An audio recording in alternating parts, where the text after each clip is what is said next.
when you go on a GLP-1, it really decreases that craving, it decreases that impulsiveness, that intermittent fasting for those that adopt that practice becomes much easier with Ozempic. Hi, everybody. This is Dr. Bob Hariri, and I'm with Dr. Frank DeSantos at Piloting Health. And today we're going to give you a quick update because everybody's talking about it. You know, and I know it's all about Ozempic and Wegovy and all of these new sort of anti-glucose medications that are really revolutionizing the management of diabetes, type 2 diabetes, as well as having all of the added benefits of improving your ability to maintain your weight. And then there's all these other collateral benefits. So Frank and I have been talking about this.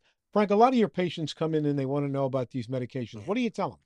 Well, the GLP-1s, the semaglutide, Ozempic, which is probably the most popular right now, when it's dosed appropriately, when it's titrated appropriately, it's very effective. I mean, the results are very dramatic. People are really losing tremendous amount of weight with this.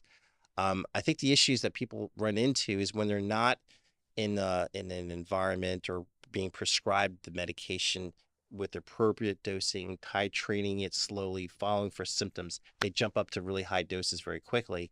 They run into some of the challenges. But when Ozempic is dosed and titrated correctly, the results are amazing, Bob. I mean, folks are dropping weight like incredibly and without tremendous amount of effort, which is the other side of it too. They're really dropping weight and getting improvement in the cardiovascular side of the house too as a collateral benefit. Yeah.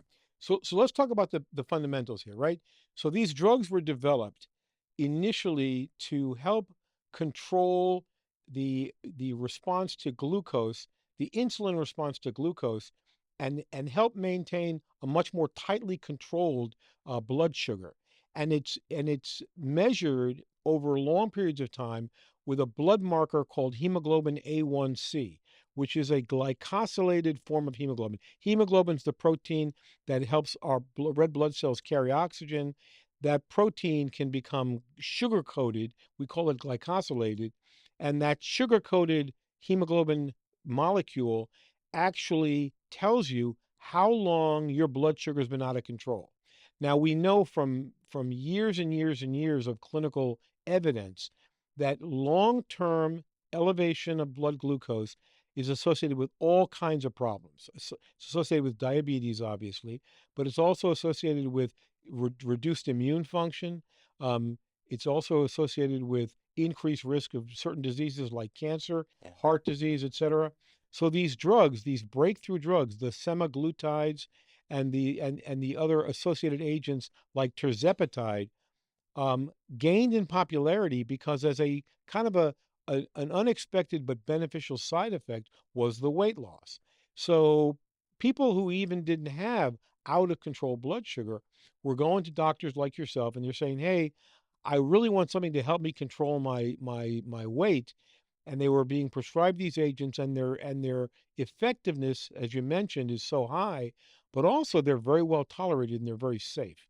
Um, and what we're seeing now, recent publications in New England, in the Journal of the American Medical Association, has shown that another benefit of being on these agents for long periods of time is a reduction in the obesity related cancers, things like colorectal cancer, pancreatic cancer, ovarian cancer, and so on.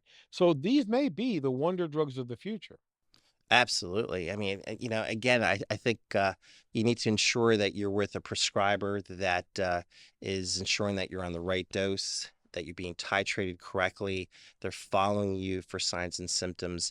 And when you're in that environment and it's being prescribed correctly, these drugs are amazing. And the collateral benefit, as you mentioned, with the cardiovascular risk profile being improved, I mean, the risk of heart attacks and strokes all being dramatically dropped is incredible. It's funny because as we look at this and we see obesity and fat tissue, when you have so much fat tissue on board, like you're saying, it's associated with so many badness for your body and so many diseases, and it produces it becomes like an organ in itself Right. of toxicity in your body. And to have something like Ozempic where folks are really stating, I'm just not hungry. I just don't feel like having that extra, you know, hamburger or whatever it may be. And a lot of folks are saying, I don't even feel like having alcohol with it. Right. I don't feel like drinking that beer or that glass of wine.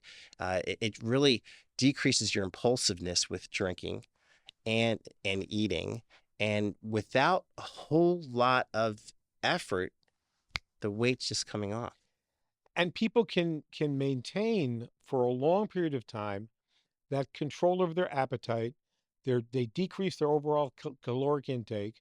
They keep their blood sugar under control, so their hemoglobin A1C comes down. They have a benefit of reducing the risk of some of these cancers. As you said, the cardiovascular risk gets decreased as well, Tremendous. and they can adopt certain behavioral changes, like going from 3 meals a day to the ideal 1 meal a day, or at most 2 meals a day, which talks about the other benefit that people are seeing with what they call intermittent fasting, Yeah. right? Yeah, I was about to say that. A lot of our clients are combining the GLP-1s with intermittent fasting. I mean, the concept of eating, with a certain time period when you're busier and not eating earlier in the morning or late at night, it makes a lot of sense. But what happens is we end up getting these cravings, and it Right. becomes, to a certain extent, for some folks, a hard challenge. When you go on a GLP-1, it really decreases that craving, it decreases that impulsiveness. That intermittent fasting, for those that adopt that practice, becomes much easier with Ozempic. You've always pointed out that some compulsive behavior, Mm, including overeating, yeah, is a sort of a mini psychiatric condition yeah, that these drugs appear to maybe make it easier to manage. So I'm going to take a little bit of a departure here and talk about something else, which is, you know, we know that elevated blood sugar, aside from all the problems it creates, also has a negative effect on your immune system. yeah, You know that uh, in the surgical clinic environment, patients who have elevated hemoglobin A1C, out of control blood sugars, they get infections more often, right? right, And we know for a fact that high blood sugar impedes the function of our polymorphonuclear leukocytes, are the cells that are responsible for protecting us from bacterial infections and so on.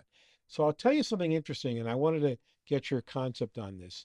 So um, I know from our work we've done with natural killer cells hmm, that elevated blood sugar decreases the effectiveness of NK cells. And natural killer cells are one of our first lines of defense against infectious diseases, but also cancer. right, One of the common denominators of advanced cancer is a condition called cachexia, right? mm-hmm, Cachexia, for the audience, is when patients essentially lose their appetite. They stop eating. They go from a building metabolism to a destructive metabolism. yeah, It's called catabolism. Now, it's a terrible long, end stage consequence of cancer. But the way we respond to cachexia in the clinical setting is we force feed patients. We put feeding tubes in them. We give them nutrients like liquid nutrients like Ensure and so on, in an attempt to get calories on board. I want to propose something as a kind of a thesis I have, which is I believe cancer cachexia, may in fact be an adaptive response to cancer. It's the body's last ditch attempt to starve the cancer. I often say nature's smarter than we are. If you think about it, there's a lot of evidence now that depriving depriving the body of any type of caloric intake during its battle against cancer may in fact be necessary.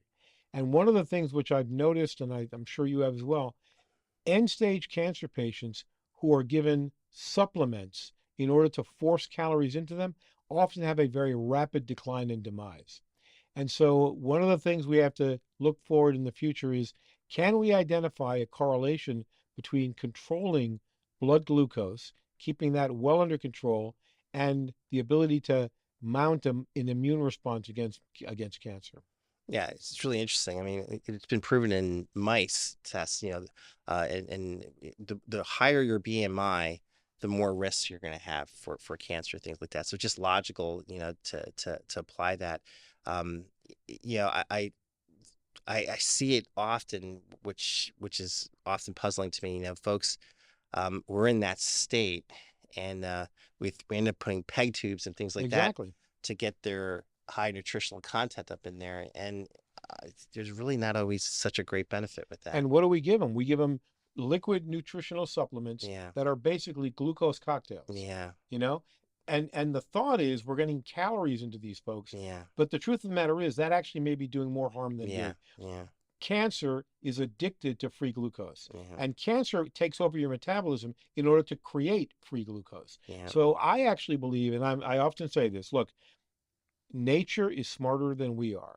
And when your body has a response, a stereotypic response to a certain stage of disease, natural selection is going to select for a behavior that is going to give you some chance at survival. That's why I think cancer cachexia, we may have it all wrong. It may in fact be good for you.